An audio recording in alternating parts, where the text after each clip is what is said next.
Hi, Type P personalities. This is Tracy Brown coming to you today, May 14th, 2015.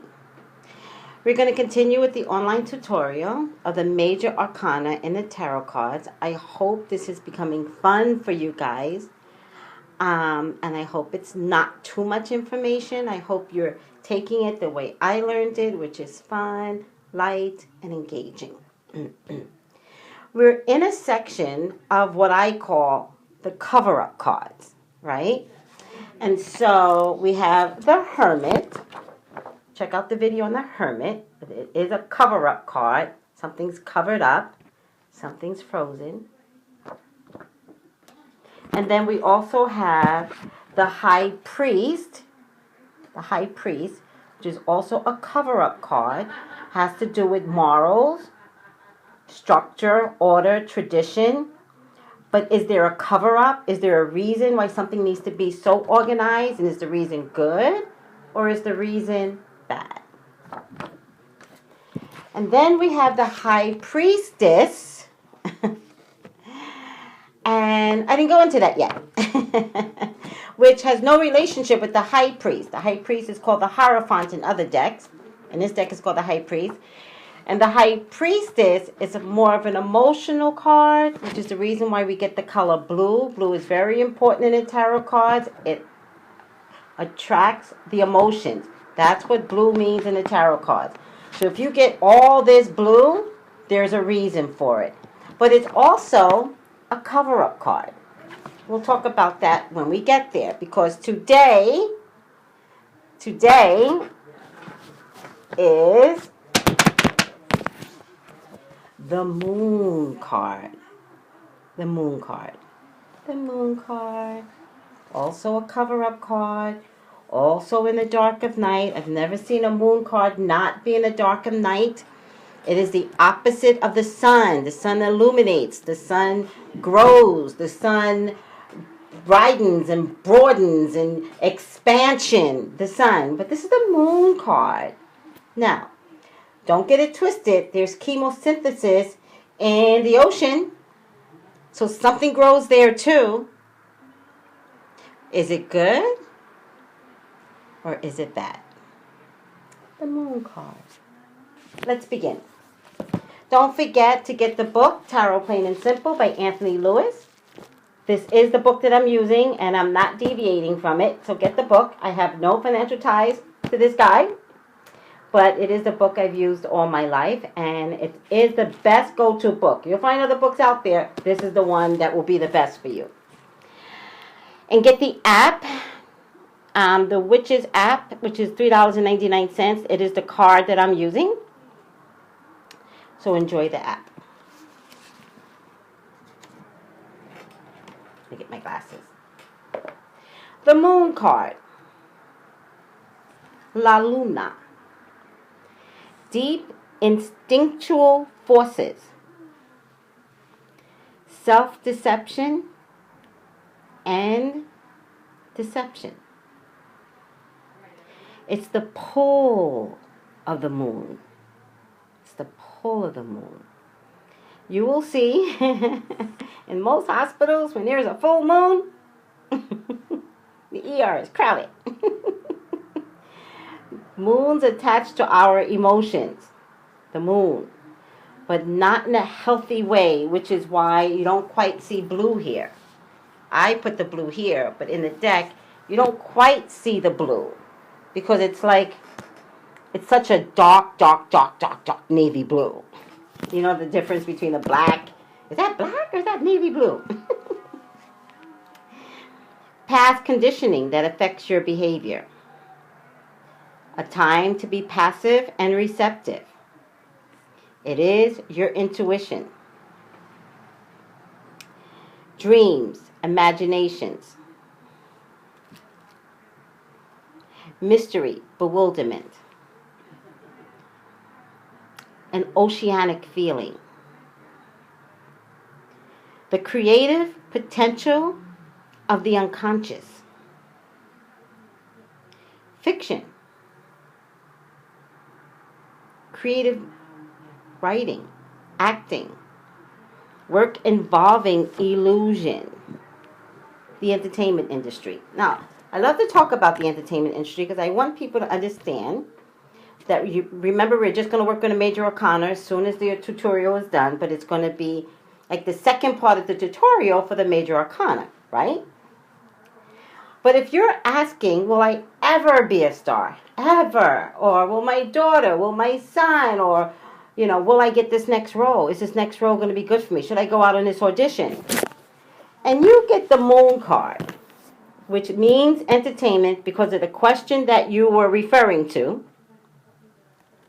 And the sun card, which is always a resounding yes, always a resounding yes. And the world card. It's a clear indication that this is going to be a good place for you. Go on that audition. Acting. Wildlife. That's interesting, huh? Wildlife. The wilderness. Wildlife. Travel. And remember, I have other travel cards. This isn't one of my favorite travel cards. So I would question the type of travel. For instance, if a travel card comes along, because we have the Chariot, that's a travel card. The Eight of Wands, which you guys have not seen yet, that is a definitive flying card. This now is a travel card. But I would say if the Moon card came up and you get a sense of travel, I would definitely say you would have to mention something like the sea, a cruise, something like that. Could mean Navy too. So if you're asking about a particular person, and this is an odd card comes up, then you can go, does he do something with water? His career has something to do with water. Is it in the Navy? Everything is but a resemblance. That's the moon card. It's a bit of a deception, not quite enough clarity. The inconstant moon. Does everyone understand what that means? The moon changes constantly. The monthly changes in her circle orb. Shakespeare. And that's the positive side of the moon. Ironically, there's a negative side to the moon upright. And it means too much fantasy. Remember we had another card that had too much fantasy in it. Was it the High Priestess or the Hermit? I think it was the Hermit. It was like too much fantasy. Those two come together. You got somebody that's a little loopy. Escapism, confusion, deception, trickery. Now, these are the meanings that I know the upright moon to mean. So let me go over it again, because this is going to be important. This card, everyone is like, I'm scared of the Tower card. Don't be. I'm scared of the Death card. No, death means not death. It means a whole new person's coming out of you. You want to be scared of a card? Be scared of this one. Because this is the one that somebody will smile in your face, and you won't know that they're lying or stabbing you in the back. This is the card to be afraid of when it shows up. Because you know what? We have a problem. And can I tell you something when it shows up? We got to figure out what the problem is. Because there's no accident in 78 cards that I use, and you only pull 10, because that's the way I do it, and this one shows up, we got to talk. Because I need you to figure out something's wrong in your house or in your environment. So, let's go over the negative aspect. Upright. Moonlit fantasy. Escapism, confusion, deception, trickery, insincerity, slander, lies, betrayal, muddled thinking, infidelity, craftiness, a double talker even. It's fear, it's deceit, uncertainty, insecurity, fluctuations, constant fluctuation, the constant moon fluctuation, illusion, illusion, illusion, illusion. Something's not right when this card shows up. Doubt, indecision, bad dreams, apprehension, unforeseen, or unpredictable dangers. Neurotic, overwhelming emotions, trouble imaginings, negative moods, depression, hidden enemies, self-undoing. So remember right from the beginning, the moon represented self-deception, self-undoing. You could be your own worst enemy too. Gynecological problems. Didn't remember that. Things are not what they seem. According to tradition, the moon warns of deceit, lies, dishonesty, confusion, peril, self-deception. What we think we perceive by moonlight often looks quite different in the light of day. The sun, the moon, the sun. Some of these meanings are in the house of Pisces. That doesn't mean that you, Pisces, are this way. It's just a part of your house. The moon represents Pisces and the 12th house. However, the moon also represents psychic awareness, spirituality, concern for the less fortunate. The moon suggests that there's a period of fluctuating moods and uncertainty.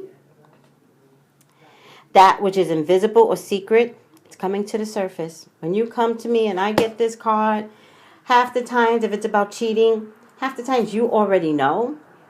I just need to confirm it for you, for then you to own what you've been going through.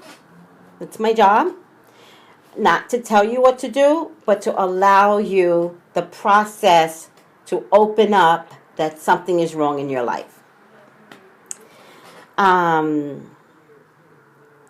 You can make good use of any creative talent in writing, art, drama, acting.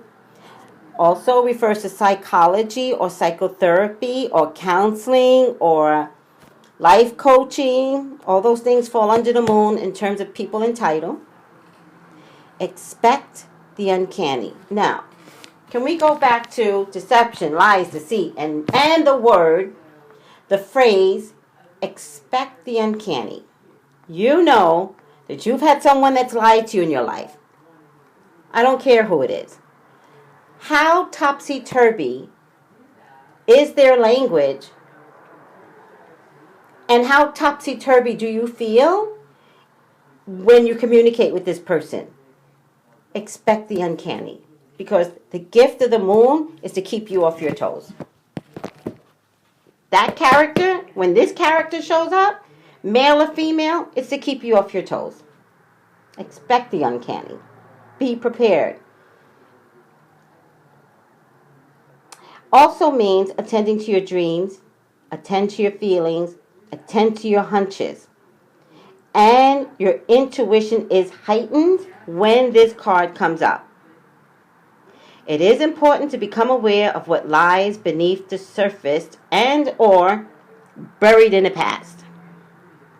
Your gut feelings may be more reliable than logical analysis. Trust your intuition. Trust your gut.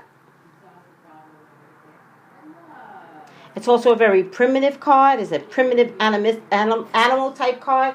So you go deep in, most times, the discovery of the deception. Something is happening behind the scenes that will eventually come to light. The moon also can signify mother energy, mother substitute, or a figure that is prominently in your affair that represents mother energy. Look how pretty my scarf is. This is the prettiest scarf ever. I love scarves. The people... oh, man, I'm getting late here. Okay. The people it represents are oceanographers, veterinarians, actors, poets, star-crossed lovers, psychotherapists, psychologists. The moon reversed, we always have to talk about that, means step into the light. Beneficial changes, clear thinking, seeing things as they really are, shedding light on the matter, confusion and hidden matters come to light. Call me for your own personal reading, guys. Thank you. 818-985-2010. Thank you. Bye.